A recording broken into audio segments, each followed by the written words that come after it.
lá, geometria plana, uma das matérias mais importantes para os nossos vestibulares. O Enem, inclusive, dá uma atenção muito grande aí para esse assunto, porque dá para a gente criar várias questões contextualizadas, próximas do nosso dia a dia. Nós vamos fazer isso aqui também mais para frente, né? Mas o importante é a gente entender direito esse comecinho, entender os nossos teoremas, entender os nossos conceitos, e mais para frente a gente começa a pegar aquelas questões onde tem um pouco de historinha e tem depois um conceito matemático que deve ser aplicado em cima dessa contextualização, não é? Vamos lá, vamos começar a geometria plana de um jeito devagar, tranquilo, sem medo, né, de encarar essa matéria aí. Muita gente não teve muita aula disso e quando o tempo tenta correr o máximo possível, até mesmo pular as questões do vestibular. Não, você vai encarar muitas questões fáceis, elas vão ser legais e você vai acertar sim várias questões desse assunto no vestibular. Vamos lá? Nós vamos fazer essa primeira aula com os conceitos básicos legais, falando de ponto, reta e plano para começar a brincadeira. A gente chama isso daqui de conceitos primitivos, né? Por que a gente chama de conceitos primitivos? Porque a gente não consegue definir o que é um ponto. Ah, é uma coisa extremamente pequena. Não, ponto. Você tem lá a sua reta e os vários pontos da reta. Você fala ponto e a palavra por si só já define o que você está querendo dizer, não é? Uma reta, outra coisa que a gente não define. A gente desenha a nossa reta e acabou. Tudo bem? E o conceito de plano, a mesma coisa. Você ter dado um plano, a gente não vai falar o que é um plano, a gente simplesmente sabe o que é. Tudo bem? Agora, a partir daí, a gente começa a definir algumas outras coisas mais interessantes. O primeiro conceito de ângulos, não é isso? Quando você tem duas retas se encontrando, não é isso? Vamos lembrar que a nossa reta é infinita, vai para um lado, vai para o outro. Essa daqui também vai para um lado, vai para o outro. Essas duas retas se encontram aqui nesse pontinho. Quando a gente fala que a reta começa aqui e vai para lá, eu chamo isso daqui de uma semirreta. Ela teria, entre aspas, um começo, mas não teria um final. Tenho aqui uma outra semirreta, não é isso? Existe aqui uma, digamos, inclinação entre elas. Isso daqui nós vamos chamar de ângulo entre as nossas duas semirretas, não é? E cada elemento aqui vai ganhar um nome. Isso daqui vai ser o nosso amigo vértice, que é o ponto de encontro aí das nossas semirretas. E aqui nós vamos ter os lados do nosso ângulo, não é isso? Então tá lá os nossos dois lados do ângulo e o nosso vértice. E a gente vai agora ver como é que nós vamos medir isso daqui, não é?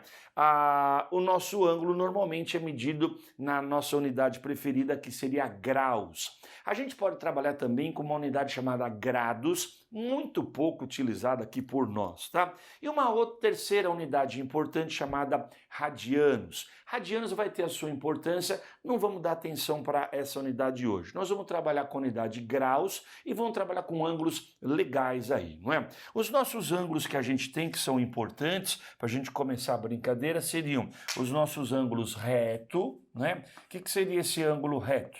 O ângulo que, por exemplo, uma parede forma com o chão, pelo menos estava previsto isso, né? O ângulo de 90 graus. Esse ângulo é tão importante que a gente dá um símbolo para ele. A gente representava com um quadradinho e um pontinho lá dentro. Era o ângulo reto, o ângulo de 90 graus. Então, quando uma parede está na vertical, o chão na horizontal, você vai ter o ângulo de 90 graus, não é isso? Um outro nome legal aqui para nós, baseado em cima desse ângulo aí, seria o ângulo agudo e um outro que se chama ângulo obtuso. O que seria o ângulo agudo? É um ângulo que vai ter uma medida menor do que 90 graus, não é isso? O nosso ângulo agudo seria esse ângulo aqui, um ângulo entre 0 e 90. Por exemplo, o ângulo de 30 graus, o ângulo de 10 graus, o ângulo de 80 graus, seriam ângulos agudos, não é isso?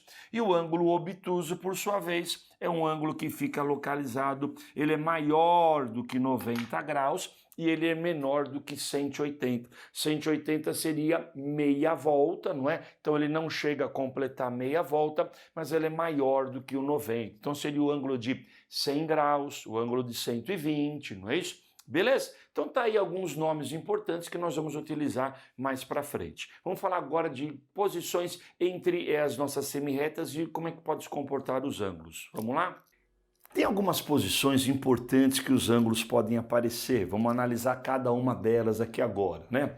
A gente chama de ângulos adjacentes quando a gente tem aqui dois ângulos, por exemplo, com um dos seus lados em comum, né? Esse lado aqui pertence aos dois ângulos. Uma figura interessante onde a gente pode fazer o quê? A soma, né? Você pode somar esses dois ângulos aqui. Então, se você conhecer o valor do alfa e do beta, você junta tudo, você vai ter o ângulo. Então, se aqui é 10 graus e aqui é 30, você já sabe que tudo isso vai ser 40. Ou, se você sabe quanto que vale essa soma e conhece um ângulo, você pode encontrar o outro, não é isso? Outro nome importante, ângulos complementares. Como é que eram os ângulos complementares? São dois ângulos adjacentes e eles vão ter o que, gente? A soma deles, quando você juntar esses dois ângulos, o alfa com o beta, o que vai acontecer? A soma deles vai completar 90 graus, não é? Então vamos colocar aqui, ó, alfa mais beta, a soma deles dá 90 graus. Então se um deles vale 20, você já sabe que o outro vale 70. Se um deles vale 10, o outro vale 80, a soma deles dá 90 graus. Tem o conceito de complemento. O que é o complemento? É o que falta para chegar no 90. Não é um conceito muito utilizado em vestibular, tá? Mas o complemento do 20 seria 70 e assim por diante. Se aqui é x, esse outro vai ser 90 menos x, porque a soma tem que ser 90. Se você conhece um, você faz a conta de menos e acha o outro. Tudo bem? Os ângulos suplementares. Como é que são os ângulos suplementares? São dois ângulos, de novo, adjacentes, mas dessa vez, quando você juntar, quando você somar esses dois ângulos, você agora vai completar o ângulo de meia volta. Então você tem lá, alfa mais beta corresponde a 180 graus.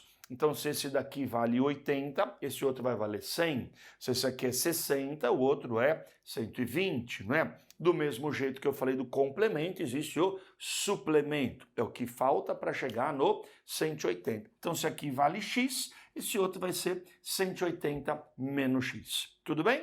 E os ângulos opostos pelo vértice. Isso aqui é uma posição interessante. São duas retas que se encontram aqui num ponto, né? Esse ângulo e esse outro ângulo devem ser o que, gente? Da mesma medida, né? Eles devem ter o mesmo valor. Se aqui é 60 graus, aqui também será 60 graus. Se aqui é 30, aqui também é 30. E vamos lembrar que você também vai ter a possibilidade de comparar esses outros dois aqui, né? O beta lá em cima e o beta aqui embaixo. E lembrando ainda, se eu esconder esse pedaço do desenho, o alfa com o beta dá 180. Perfeito aí? Então tá aí a posição entre os nossos ângulos, né?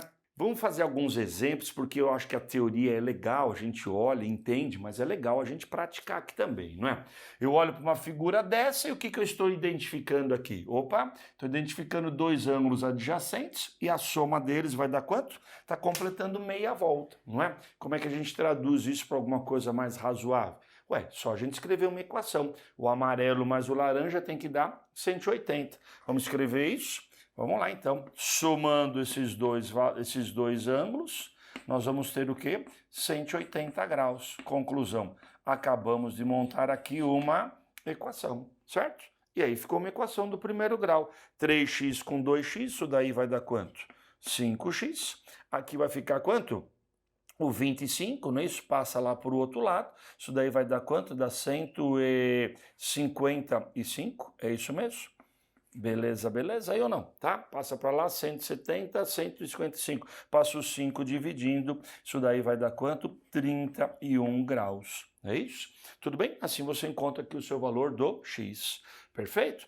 Outra posição aqui, ó, esses dois ângulos. É muito importante bater o olho e identificar que esses dois ângulos são opostos pelo vértice. E daí? E daí que um tem que ser com a mesma medida que o outro. Vamos igualar. 3x menos 80 deve ser igual a x mais 30. Todo mundo quer x, vem para cá. 3x menos x vai dar 2. Pega o 80, passa por outro lado. Isso daí vai dar quanto? Dá 111, é isso? Tá lá. Passo 2 dividindo. Conclusão, acabamos de encontrar aqui o valor do x. Perfeito? De repente eu pergunto para você o valor do ângulo. Você substitui aqui, você acha o valor do ângulo, né? Coloca aqui, tem que dar a mesma coisa. Beleza? Essa outra figura um pouquinho mais avançada. Agora eu estou vendo quantos ângulos aqui. São 3 ângulos e juntando todo mundo está dando meia volta. Então vamos escrever isso tudo. Como é que é? O ângulo amarelo, 4x menos 10. Esse ângulo aqui, já falei para você, é o ângulo de 90 graus, mais esse outro ângulo laranja, que é o 5x mais 28. Tudo isso deve ser igual a 180. Tudo bem? E agora a gente faz aqui as nossas contas. Vai ficar quanto? 4x com 5x, isso daí vai dar 9x, não é isso? Com os nossos números aqui, como é que vai ficar? Menos 10 com 28 dá 18, não é isso? Passo 90 para o outro lado, vai dar 90, menos 18, isso daí vai dar 72, não é isso? Legal, passo o 9 dividindo, acabamos de achar aí o valor do x. Perfeito aí? Beleza? Tá aí então algumas figuras e algumas ideias interessantes. As nossas figuras geram equações e a gente encontra o valor do x. Beleza? Mais 2 conceitos fáceis para a gente investir no nosso próximo assunto. O conceito de bissetriz. Bissetriz é uma reta, ou aqui no nosso caso uma semi-reta, que vai dividir o nosso ângulo em 2 partes iguais. Então eu venho aqui, traço a minha bissetriz, e o que vai acontecer? Eu sei que o ângulo de cima vai ser igual ao ângulo de baixo, né? Então se eu tenho um ângulo de 30 graus, com a bissetriz vai ficar o quê? 15 para um lado, 15 para o outro, não é? Se eu tenho um ângulo de, sei lá, 40, vai ficar 20 para um, 20 para o outro. Então, bissetriz, quebra o ângulo em 2 partes iguais. Tudo bem? Mais um conceito facinho, posições relativas entre retas. Estamos falando de geometria plana, não é geometria espacial. Então, é fácil a gente representar isso. Retas concorrentes. O que são retas concorrentes? São 2 retas, olha, pela primeira vez vou fazer assim, ó, nossa reta normalmente representada por letra minúscula. São retas que se encontram em um único ponto, não é isso? Quando elas se encontram num único ponto, ponto a gente representa com letra maiúscula, a gente vai ter a posição de retas concorrentes, elas concorrem num único ponto. Tá? Retas paralelas, de novo, vamos fazer aqui o desenho das retas paralelas, reta R, reta S. O símbolo de retas paralelas, muitas vezes a gente usa assim, né? 2 tracinhos para indicar que uma reta é paralela à outra. Elas não possuem pontos em comum, elas não se encontram em lugar nenhum. A pessoa se encontra no infinito. Não pensa nisso, pensa que elas simplesmente não se encontram, tá? E retas coincidentes, um conceito bem menos utilizado, né? Seria aqui 2 retas, uma sobre a outra, o símbolozinho de 3 tracinhos, uma reta coincidindo com a outra, tá? Aqui pra gente na prática não tem muita utilidade, mas é um conceito importante para matemática, beleza? Uma parte importante é quando você tem 2 retas paralelas, o pessoal por aí chama de paralelismo, né? Você tem 2 retas paralelas, R, aqui eu coloquei S paralela a R. E aí nós vamos pegar uma terceira reta transversal, né? Tá aqui a nossa retinha. O que essa reta vai fazer? Ela vai encontrar as outras, ela vai concorrer com as outras. E aí eu coloco assim, ó, se esse ângulo vale alfa, esse aqui também vai valer alfa. Afinal de contas, eles são o quê? Opostos pelo vértice. Tudo bem? Agora vamos pensar um pouquinho. Se essas nossas retas são paralelas, será que você concorda comigo? Esse ângulo aqui, olha, sem ficar viajando muito, ele pode sair daqui, ele pode literalmente escorregar para a reta aqui de baixo. Pode ou não pode? Então, a medida desse ângulo ali de cima, ela vai apresentar de novo aqui embaixo. É como se o ângulo andasse congelado de uma posição para outra. Você não está aumentando nem diminuindo. Então, se aqui vale alfa, aqui embaixo também vai valer alfa. E aí, de novo, esse daqui você tem um alfa e aí você tem um outro alfa aqui que são opostos pelo vértice, não é isso? Então, você tem um vértice e um de cada lado.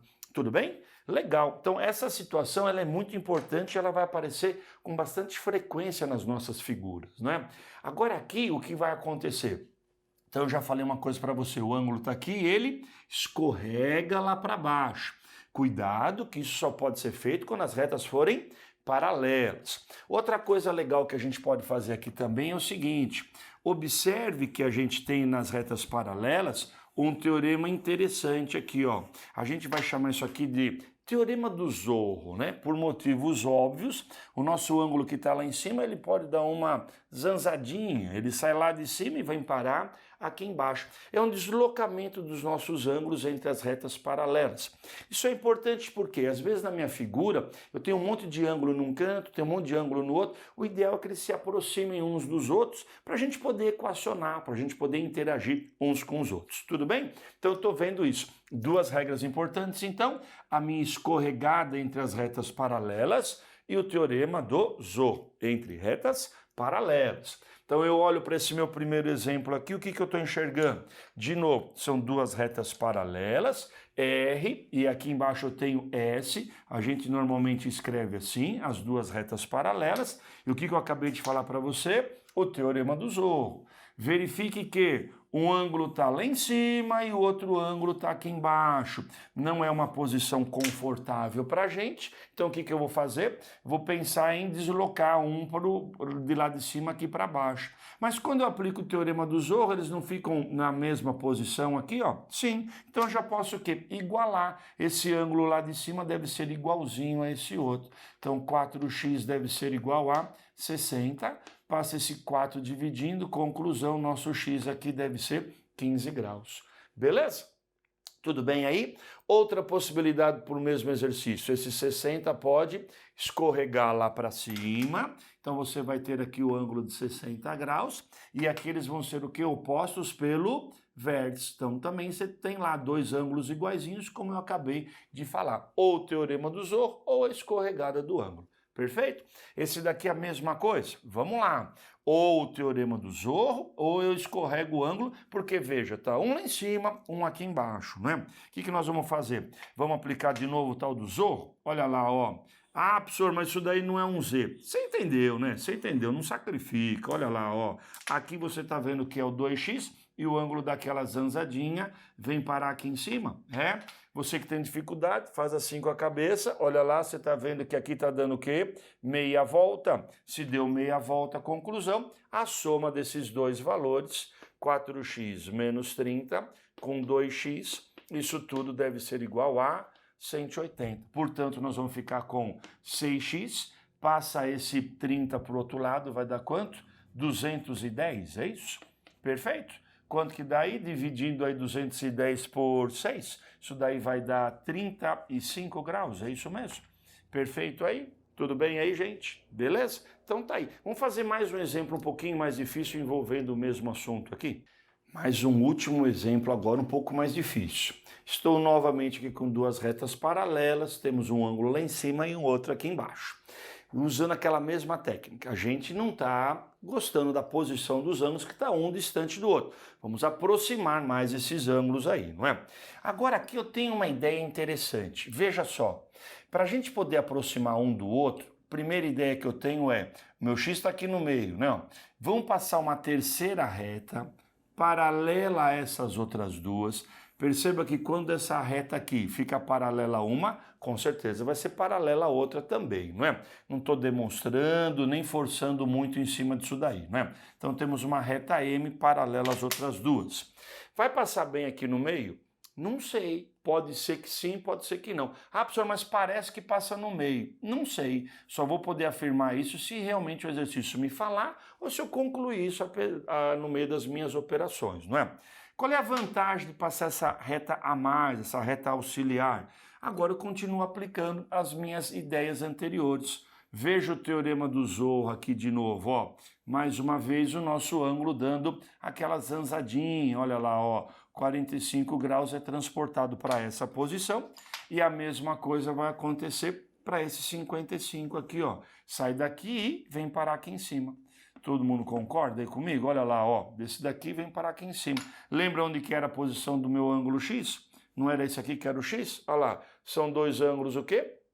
Adjacentes, não é isso? Então você pode somar os dois para dar o valor do X. Então esse cara aí vai ficar como? 45 mais 55. Conclusão, isso daí vai dar o ângulo de 100 graus. Beleza? Vamos falar um pouquinho sobre triângulos agora? Triângulo, figura super famosa e nós vamos buscar ele sempre nos nossos exercícios, né? Os nossos triângulos tinham o quê? 3 lados e agora eu estou colocando também letrinhas nos vértices, né? Você está vendo aqui os nossos 3 vértices, né? 3 lados, a pontinha, né? O vértice e também vamos ter aqui o quê? 3 ângulos internos. Vamos marcar aqui os ângulos formados entre os lados. Alfa, beta e gama, tá? As nossas letras gregas aí, não é? Tudo bem?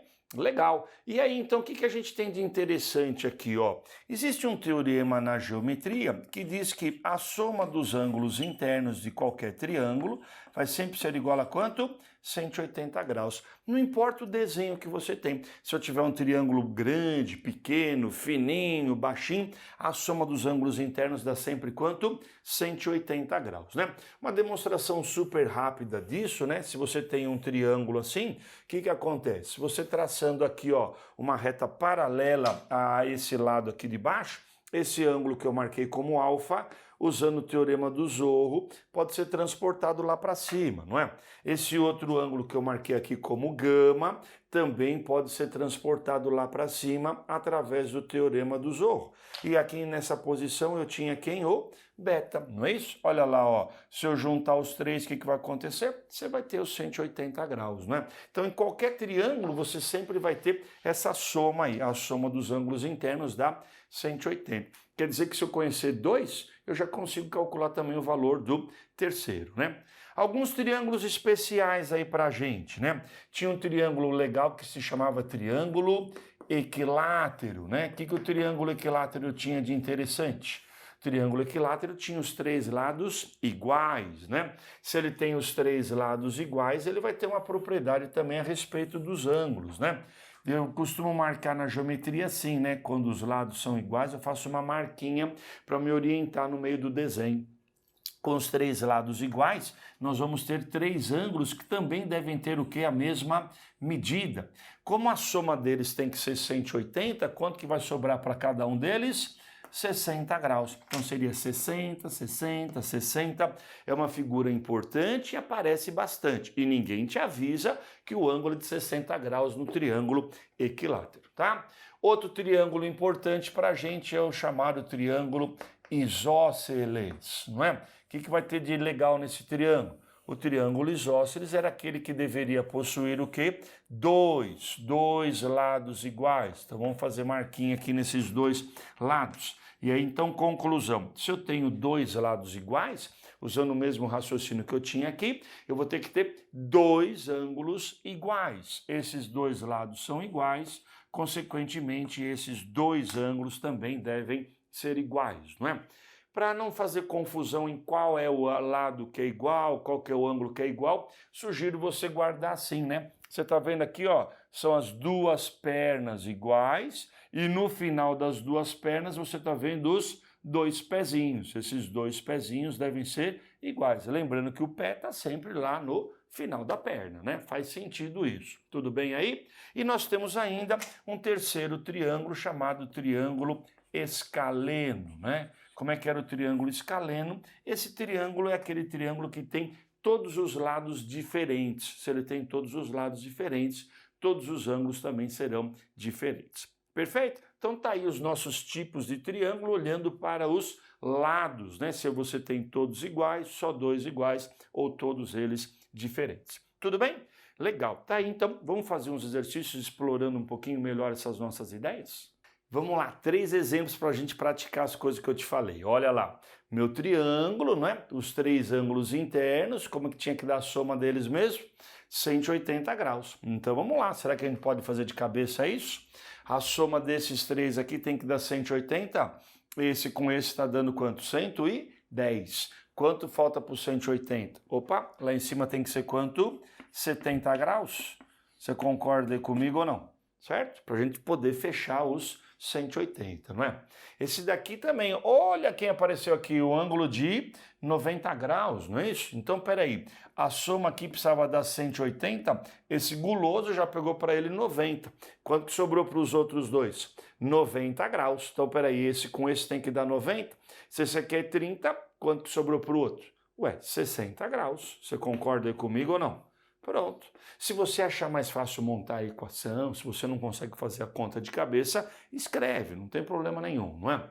E esse daqui, triângulo que eu estou falando, MP igual a MN, não é? MP é esse pedaço igual a esse outro. Opa, se esses dois lados são iguais, quer dizer que o meu triângulo é isósceles. As duas perninhas estão aqui, os dois pezinhos estão aqui também. Se um pezinho vale 50, o outro vai ter que valer quanto? 50, não é? Legal. Então aqui, ó, de novo, a soma tem que dar 180. 50 com 50, 100. Quanto falta para o 180? Tá faltando 80 para fechar a conta.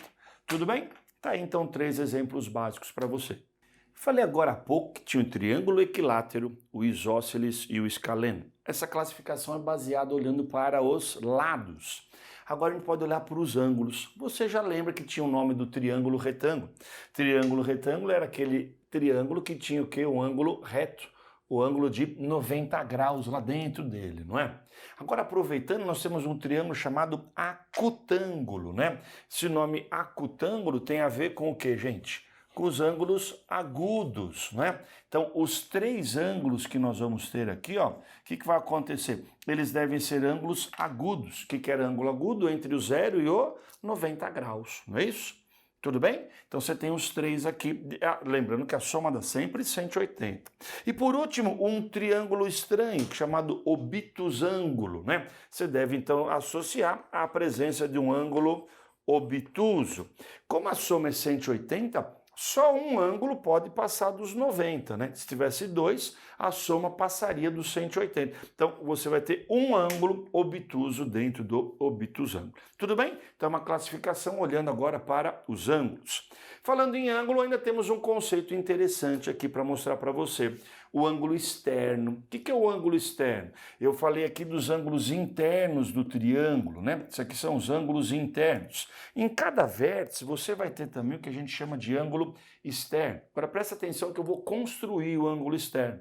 Você pega aqui no vértice e dá uma prolongada em um dos lados dele, só um dos lados. Esse ângulo aqui vai ser chamado de ângulo externo do vértice C, tudo bem? Só estica um dos lados. Qual lado? Tanto faz, tanto faz. Com isso, o que vai acontecer? Vamos chamar aqui, ó, esses dois ângulos aqui de A e B, não é isso? É possível a gente demonstrar que esse ângulo externo aqui, ó, ele vai ser a soma desses dois internos que estão longe dele. Então, se eu somar esses dois ângulos, vai dar aquele ângulo externo lá, não é? Você pode fazer a mesma coisa com esse outro vértice. Se você esticar esse lado, o que acabou de acontecer? Você tem aqui agora um outro ângulo externo. Quem que vai ser esse ângulo externo? Ele vai ser a soma dos externos que estão longe dele. Quem que está longe dele é o A e o C. Então aqui você vai ter o A mais C.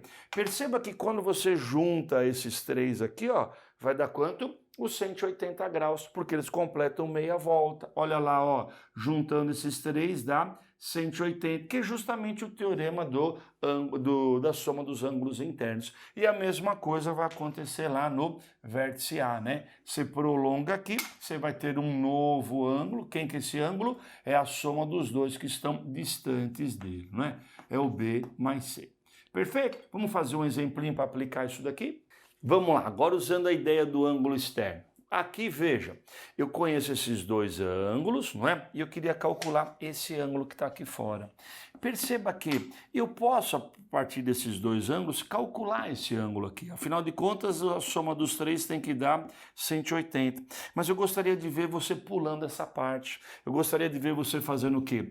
Esse daqui é o ângulo externo desse vértice, então ele é a soma desses dois. E aí coloca direto que esse nosso ângulo X aí vai ser igual a quanto? 120.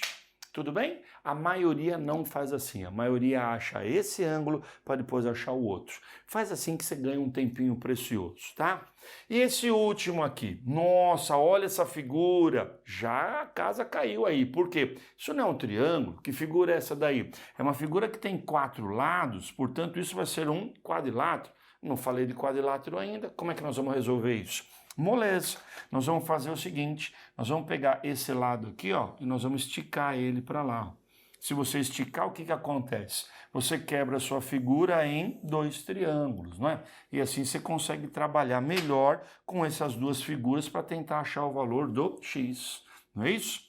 Perceba que nesse triângulo laranja aí, ó, você pode fazer o que nesse triângulo laranja, ó? Você não tem 2 ângulos internos? Não dá para achar esse? Dá. Agora vem cá, ó. E se eu esticar esse daqui, ó? Quanto que vai valer esse ângulo aqui, ó? Quanto que vale esse ângulo? Opa, esticou esse lado? Ele é o ângulo externo do triângulo laranja, é ou não é? Então a soma desses 2 vai aparecer aqui, ó. Aqui vai dar 90 graus. Pronto, consegui jogar então esse cara aqui, ó, para lá, não é?